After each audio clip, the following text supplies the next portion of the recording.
voltaica armada por los estudiantes usando instrumental de laboratorio y soluciones acuosas. Habrás aprendido sobre una variedad de celdas voltaicas primarias, celdas que no pueden ser recargadas, cómo se ensamblan y cómo funcionan. Habrás investigado qué debe hacerse con las baterías como estas cuando es hora de desecharlas.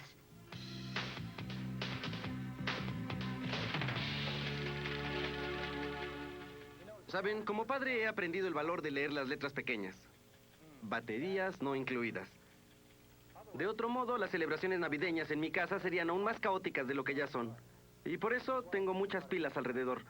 Cuando pienso en esto, me doy cuenta de que usamos baterías en todas partes. Hola, señor Engel. Hola, Jenny. Hablando de baterías, creo que las mías ya se agotaron. Bueno, veamos qué tipo de pilas tienes. ¿Sí? Parece que son baterías comunes y corrientes AA. Ah, pero no sabes que este tipo de baterías se llaman celdas de Lagrange, porque fueron inventadas por el químico francés llamado Georges Lagrange en 1860 y son celdas secas. Ah, dije batería y usted dijo celda. ¿Hay alguna diferencia? Bueno, sí. Esto puede llamarse celda o batería. Contiene un ánodo y un cátodo. Esta pila de 9 volts es una batería, ya que contiene una serie de conexiones de celdas voltaicas dentro de ella. Y podemos llamarle batería o celda. Ah, usted dijo antes que la celda de Lagrange es una celda seca. ¿Qué quiere decir? Es una buena pregunta. Mira, tengo una celda voltaica de plata y zinc en la mesa de laboratorio. Vamos a verla de cerca en la pantalla y tendrás tu respuesta. Primero piensa en una revisión rápida de las partes básicas de una celda voltaica. Bueno, lo que tenemos aquí es una solución acuosa que sirve como electrolito. 2 electrodos, uno de zinc y uno de plata. Y aquí dentro hay una copa porosa y todo está conectado a un voltímetro. Es cierto. ¿Cuál será la diferencia entre esta celda voltaica y esta celda seca? Bueno, la diferencia más obvia es que la celda está mojada y que la otra celda está seca. Parece que no hay dentro de ella ninguna solución acuosa. Así es. La pregunta es, ¿cómo puede esto producir voltaje? Quiero decir, cada celda voltaica necesita un electrolito. Bueno, la respuesta se verá muy pronto en la celda seca o de Lagrange. Aquí lo que ves es la parte interior que actúa como ánodo y está hecha de zinc. Dentro del centro hay un electrodo de carbón que actúa como el cátodo. Pero conectando los dos, y aquí está la clave, hay una pasta húmeda que contiene los compuestos iónicos necesarios para que opere la reacción química. Vamos a ver las medias reacciones involucradas. Bueno, la media reacción del ánodo es la siguiente. El ánodo de zinc pierde 2 electrones. ¿Y qué proceso es ese? ¿Oxidación? Exacto. La media reacción del cátodo es mucho más complicada. Por esa razón, y otra más, no podemos escribir fácilmente una reacción neta. La otra razón es esta. Los productos de esta media reacción reaccionan en lo que se llama reacción colateral, haciendo el proceso más complicado. Eso significa que el voltaje total de esta celda es de alrededor de 1.5 volts. Nota también que la presencia del ion amonio, que es un ácido débil, significa que las condiciones dentro de la celda seca son ácidas. ¿Entonces la batería alcalina sería básica? Así es. Vamos a ver sus medias reacciones. La media reacción del ánodo es muy similar a la de la celda seca. El zinc es el ánodo, pero la presencia del ion hidróxido es lo que lo hace básico, y básico significa alcalino y viceversa. El ion hidróxido está ahí, porque en la pasta dentro de la celda, el hidróxido de potasio o el hidróxido de sodio ha sido añadido. La media reacción del cátodo se ve así, y el voltaje total para esta celda es de 1.54 volts. ¿Por qué tenemos baterías ácidas y alcalinas considerando que las dos producen la misma cantidad de voltaje? Es una buena pregunta, y la respuesta está en la media reacción del ánodo que ya vimos. La presencia del ion hidróxido significa que las condiciones dentro de la celda alcalina son básicas. Bueno, el ánodo de zinc se corroe más lentamente bajo condiciones básicas, como en la pila alcalina, que en las condiciones ácidas de la celda seca. Así que el ánodo de zinc durará más en la pila alcalina, y si el ánodo dura más, la pila durará más también. Entonces esa es la diferencia. Siempre pensé que eran lo mismo y probablemente iguales. Jenny, nunca puedes decir que las cosas son como parecen. Recuerda, es la química interior lo que cuenta. Muchas baterías distintas se desarrollaron en el siglo XVIII y se consideraban curiosidades interesantes. No fue hasta el desarrollo de la lámpara incandescente, a principios del siglo XX, que la gente empezó a apreciar los usos prácticos de las baterías.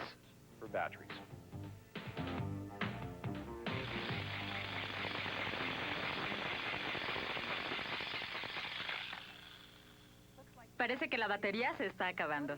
¿Qué haces cuando una batería se acaba después de un periodo corto de uso? Aquí tengo dos baterías caseras. Esta es una batería alcalina. Es de 1.5 volts.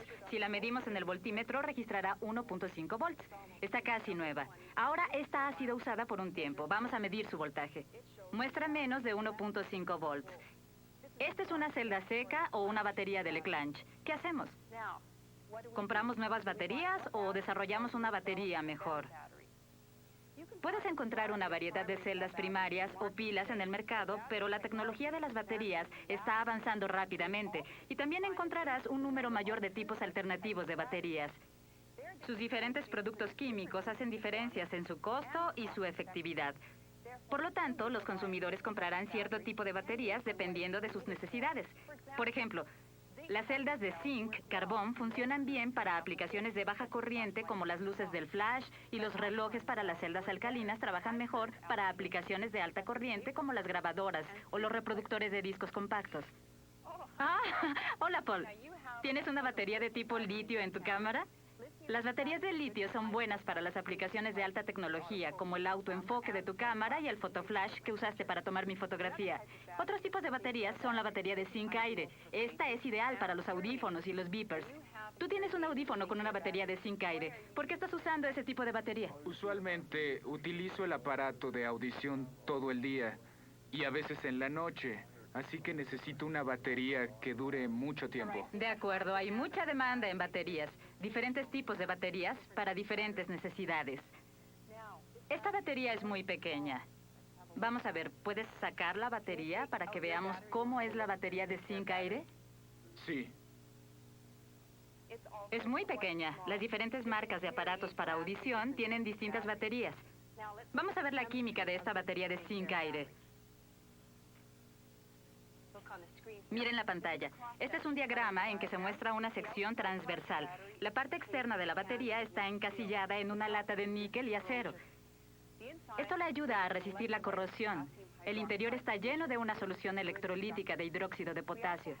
Este es un buen conductor. También tenemos toda esta área aquí con el ánodo. El ánodo es el zinc en gel y polvo que está comprimido aquí. El carbón es la tira de acá. El carbón representa el cátodo en esta batería. A través de él pasa el aire con oxígeno, usando el agujero para aire. Esto significa que la batería debe usar oxígeno para trabajar. Así es, sin oxígeno la batería no operaría.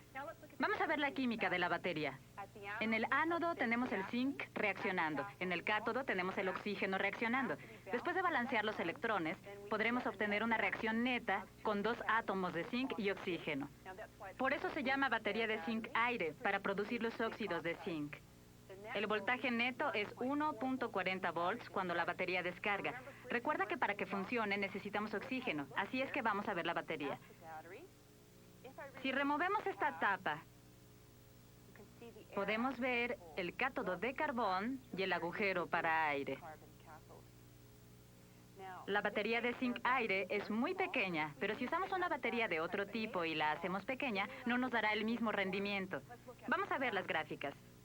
Si usáramos una batería de dióxido de manganeso en un aparato de audición, esta sería la curva de descarga, y cuando la batería operara, el voltaje descendería hacia el fin de la vida de la batería. Así que si la usaras en tu aparato de audición, tendrías problemas en esta área. Con una batería de zinc aire, mira la curva de descarga. La tasa de voltaje permanece relativamente constante durante casi todo el tiempo de la vida de la batería hasta muy al final. Eso significa que este tipo de batería es mucho mejor que la otra. Es cierto, es una batería mejor. Cuando la batería del aparato de audición debe reemplazarse, instalas una nueva y estás listo para la acción. Pero algunas baterías que le dan poder a aparatos médicos se implantan dentro del organismo y no quieres reemplazar esas baterías seguido. Un ejemplo sería un marcapasos que regula el ritmo cardíaco. Avances en la batería de litio y en la disponibilidad de microcircuitos han conducido al desarrollo de muchos aparatos implantables. Tenemos la bomba de insulina, los marcapasos cardíacos y los desfibriladores cardíacos. La demanda de baterías para desfibriladores es alta, pero la batería de litio llena estas demandas. Un desfibrilador es necesario en ciertos pacientes para tratar ritmos cardíacos anormales rápidos y caóticos. Un desfibrilador es un pequeño aparato que contiene baterías y capacitores y estos pueden ser implantados en un paciente bajo la piel, bajo la clavícula. La otra parte del sistema desfibrilador se llama electrodo. Es un alambre largo, delgado y flexible que puede ser colocado dentro del corazón. Este alambre se usa para monitorizar el ritmo cardíaco y cuando el desfibrilador detecta que el ritmo cardíaco es demasiado rápido, puede cargar sus capacitores y enviar un choque y cambiar el ritmo anormal hacia un ritmo normal y sano. ¿Qué fuente de energía utiliza? El desfibrilador usa una batería que está hecha de pentóxido de plata, vanadio y litio. Una buena batería de desfibrilador tendrá muchas características. Debe proveer suficiente energía para dar la descarga. Debe ser de un tamaño pequeño. No podemos tener una batería demasiado grande porque haría que el aparato fuera demasiado grande para colocarlo en el cuerpo. También debe estar sellada al aire o herméticamente porque no queremos que la humedad del cuerpo entre al desfibrilador. Arruinaría sus capacitores. Alguien con un ritmo anormal y rápido debe ser tratado muy tempranamente. La otra cosa necesaria es que las baterías deben durar un periodo de tiempo largo. Queremos que esta batería dure de 5 a 7 años. Y finalmente, la batería, cuando empieza a desgastarse, debe hacerlo lentamente para que tengamos el tiempo suficiente y saber que la batería se está debilitando. Y programar el reemplazo de la batería. No queremos que de repente deje de funcionar de un día para otro. Preferimos ver que esto suceda durante meses para poder dar un seguimiento. Entonces, Helen, ya que hablaste con el Dr. Kimber, ¿cómo compararías un desfibrilador con un marcapasos? Un desfibrilador trabaja disminuyendo y estabilizando los latidos cardíacos y el marcapasos hace lo opuesto, acelera y mantiene el ritmo del corazón. De acuerdo, aquí tengo dos baterías. Esta es una batería de desfibrilador y esta es una batería de marcapasos. Y ambas son baterías de litio, pero la química interna es distinta. Y son muy pequeñas. Supongo que deben entrar en el cuerpo. Y entonces, ¿cuál es la química que está tras la batería del desfibrilador? Vamos a verlo en la pantalla. La batería está cubierta con una capa de acero inoxidable. Dentro hay una lámina de metal hecha de litio que forra el resto de la batería. Entre estos forros hay un cátodo que está compuesto de una mezcla comprimida de plata, óxido de vanadio y carbón. El electrolito es de sales de litio y solvente orgánico. Para separar esto, tenemos un separador de polipropileno microporoso. Es un material plástico. ¿Cómo podría esto compararse con lo que han hecho en el laboratorio en las celdas voltaicas? ¿Sería como en la copa porosa o como el tubo 1? Así es, actúa como una barrera física que separa el ánodo del cátodo, pero está compuesta de estos microporos que permiten que los iones migren. De acuerdo, ahora vamos a ver la química de la batería. Comenzamos con la reacción del litio en el ánodo. El metal litio se oxida para producir ion litio. Ahora vamos a ver la media reacción del cátodo. Este es el material del cátodo. Es carbón comprimido junto con óxido de vanadio y plata. ¿Por qué crees que usamos el carbón aquí? Porque aporta una superficie conductora para los electrones y es inerte, así que no reacciona. Así es, correcto. Vamos a ver las reacciones de reducción del vanadio. Este se reduce cuando cambia su estado de oxidación. Y la plata también se reduce cuando cambia su estado de oxidación. Vamos a ver la reacción completa de reducción. Esta es la media reacción y hay una ganancia aparente de 3.5 electrones. Veamos la reacción neta. Combinando el ánodo y el cátodo, balanceando los electrones, podemos ver cuando esta batería opera descarga 3.2 volts. ¿Cuánto crees que dure esta batería? ¿Lo recuerdas? Una vez implantada, durará de 3 a 5 años, dependiendo de las necesidades del paciente. Es cierto, y ya que está sellado herméticamente, el resultado de toda esta tecnología es una batería de larga vida que no se escurrirá y que no se contaminará con materiales exteriores. Es ideal como fuerza de poder implantable para regular el corazón. En 1992, los químicos de la Universidad de Irvine, California, usaron un microscopio electrónico para depositar pequeños puntos en una superficie de grafito. Aquí hay 4 electrodos, 2 de cobre y 2 de plata. Estos electrodos en forma de montículos tienen de 15 a 20 nanómetros de diámetro y de 2 a 5 nanómetros de altura. La celda completa mide 70 nanómetros cuadrados, que es 7 por 10 a la menos 8 metros cuadrados. Unas 100 veces más pequeña que un glóbulo rojo humano. Esta batería microscópica se mete en una solución de sulfato de cobre 2. Los montículos de cobre se oxidan y los átomos de cobre se depositan sobre los montículos de plata. Aquí están las medias reacciones de los ánodos y los cátodos. Los electrones fluyen a través del circuito externo hecho por el cuerpo de grafito de la celda. La celda genera cerca de 20 milivolts y una corriente de 1 por 10 a la menos 18 amperes, que obviamente no es una cantidad práctica. Pero estudiando esta celda, los químicos pueden aprender más sobre los procesos de reducción, como la corrosión de los metales. Esto podría conducir eventualmente a métodos para prevenir la corrosión del metal y sería muy agradable no tener que volverse a preocupar nunca más por reparar la herrumbre.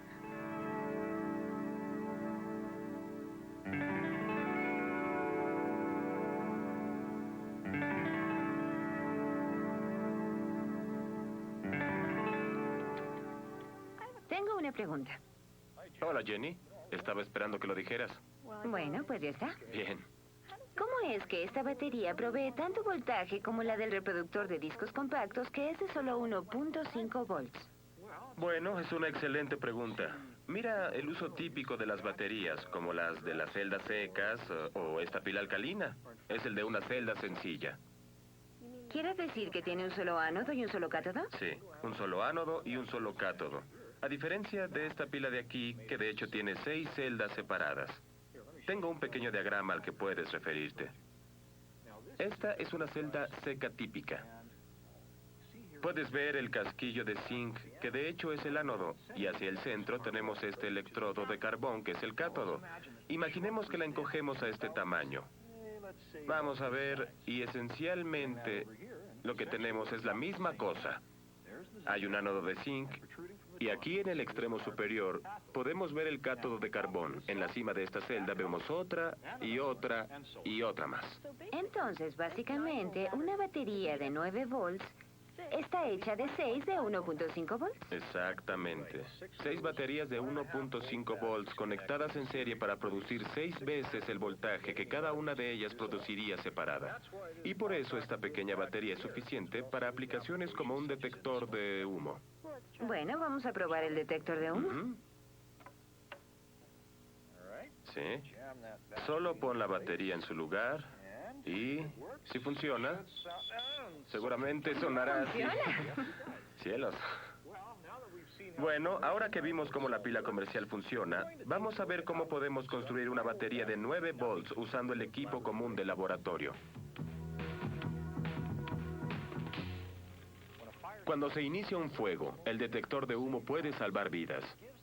Da un aviso temprano necesario para que la gente pueda salir del edificio que se está incendiando. Debe haber al menos un detector de humo en cada nivel y recuerda, debes revisar las baterías cada mes y reemplazarlas anualmente. Unas baterías nuevas pueden significar la diferencia entre la vida y la muerte. Hemos visto diferentes tipos de celdas y una batería comercial de 9 volts.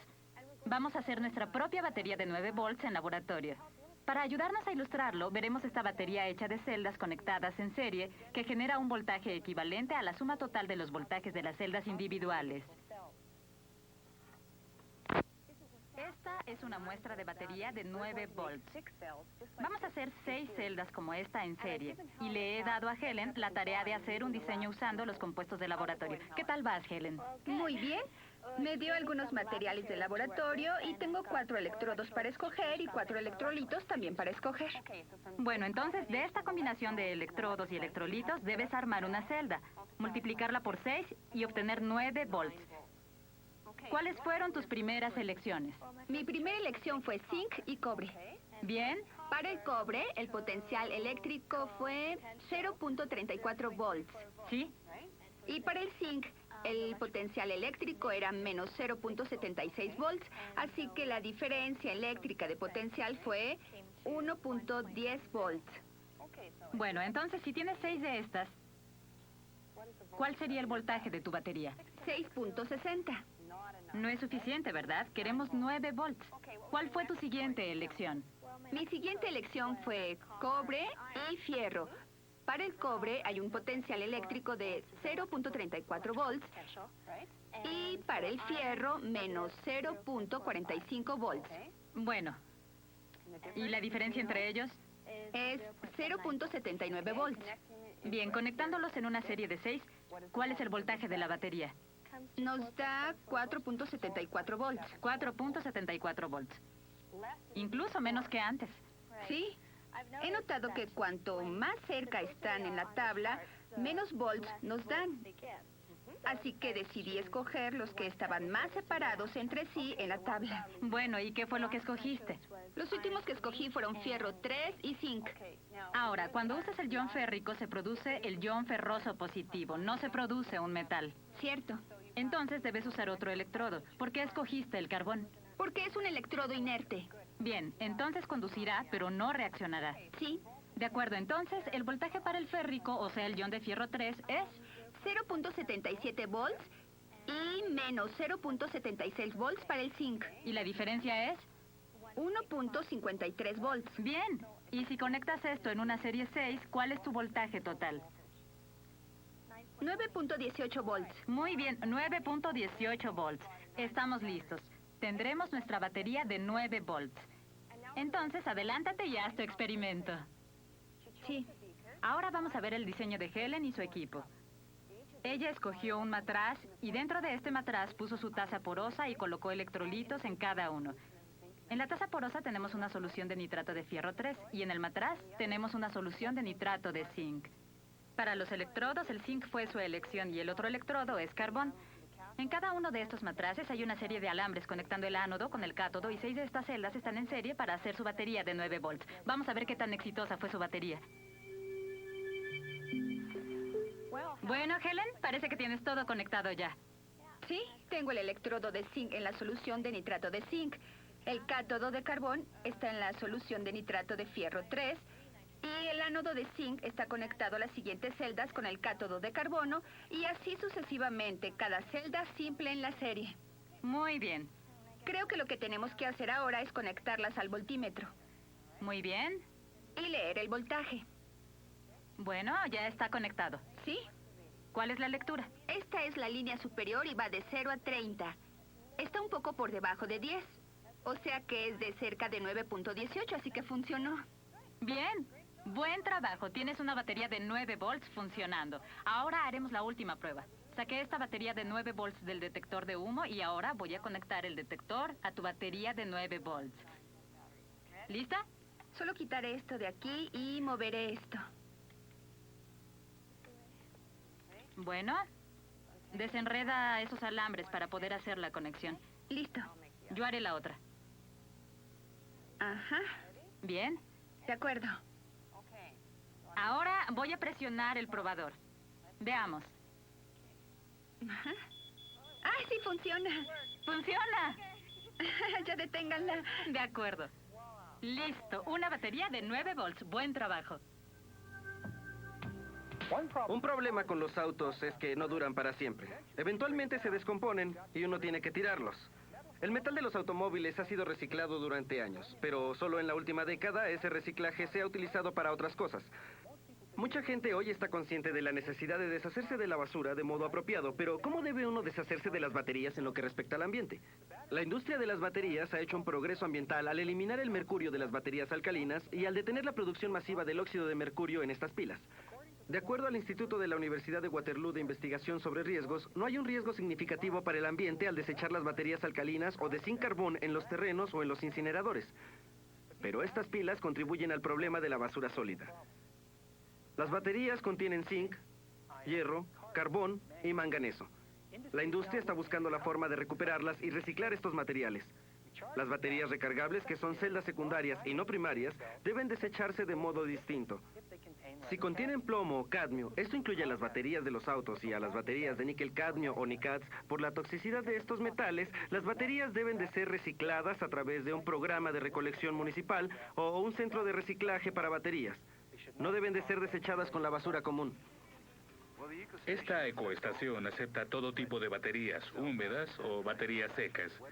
Las baterías húmedas particularmente se recogen y tenemos un recogedor especial y colocamos estas baterías en un área específica. Cuando vienen por ellas, con una herramienta especial se recogen y son llevadas a sus plantas para procesarlas. Ellos ahí romperán el casquete, Vaciarán el ácido sulfúrico, que es el agente activo de ellas, y reutilizarán ese ácido sulfúrico. De hecho, lo usan para hacer una espuma de poliuretano y en la fabricación de hule espuma. También usarán el plástico para el casquete de las mismas baterías. Como vimos, hay muchos tipos de pilas y diferentes soluciones de desecho. El desecho apropiado depende de la composición de la batería. Dependemos de las baterías para muchas cosas. Para relajarnos, permitiéndonos escuchar nuestra música favorita por donde vayamos. También para la seguridad, como en este detector de humo. Y para el entretenimiento. En este programa hemos visto varios modelos de celdas primarias, o sea, baterías que no pueden ser recargadas. Examinamos las baterías caseras y las comparamos con las típicas celdas voltaicas de laboratorio.